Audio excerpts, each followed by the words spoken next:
આર્થિક ગુના નિવારણ શાખા અમદાવાદ ક્રાઇમ બ્રાન્ચ ખાતે ચીટિંગનો ગુનો દાખલ થયેલો છે.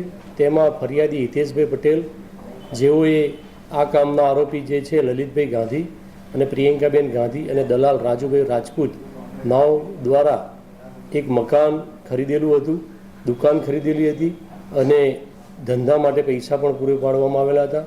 કુલ 92 લાખ રૂપિયા આ એજન્ટ અને મકાન માલિક લલિતભાઈ ગાંધી અને પ્રિયંકાબેન ગાંધીને ચૂકવવામાં આવેલા હતા. તેના બદલામાં બાનાખત કરી આપેલું હતું અને પ્રોમિસરી નોટ પણ કરી આપેલી હતી.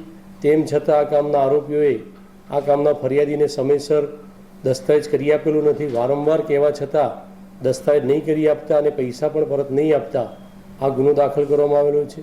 આ ગુનાના કામે લલિતભાઈ ગાંધી અને રાજુભાઈ રાજપૂત જે દલાલ હતા તે બંને જને અટક કરવામાં આવેલા છે અને તેઓના રિમાન્ડ માગણી કરવામાં આવેલી છે. મકાન માલિક અને દલાલોનો સૂક્ષ્મ રોલ શું હતો?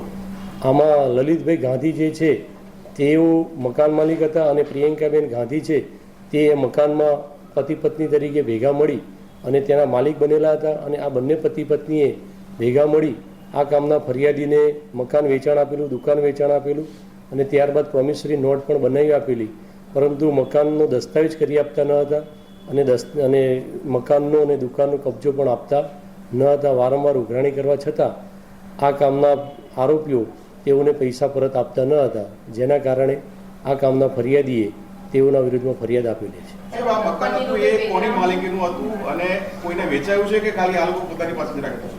આ જે મકાન છે એ પ્રિયંકાબેન ગાંધી અને લલિતભાઈ ગાંધીના સંયુક્ત નામે હતું. હજી સુધી તેઓએ અન્ય કોઈને વેચાણ કરેલું નથી, પરંતુ આ કામના ફરિયાદીને પણ દસ્તાવેજ કરી આપતા નથી. અત્યાર સુધી કોઈ ગુનાહિત ઇતિહાસ જણાઈ આવેલો નથી, પરંતુ અન્ય રીતે પણ તપાસ કરવામાં આવી છે કે ગુનાહિત હકીકત મળી આવી.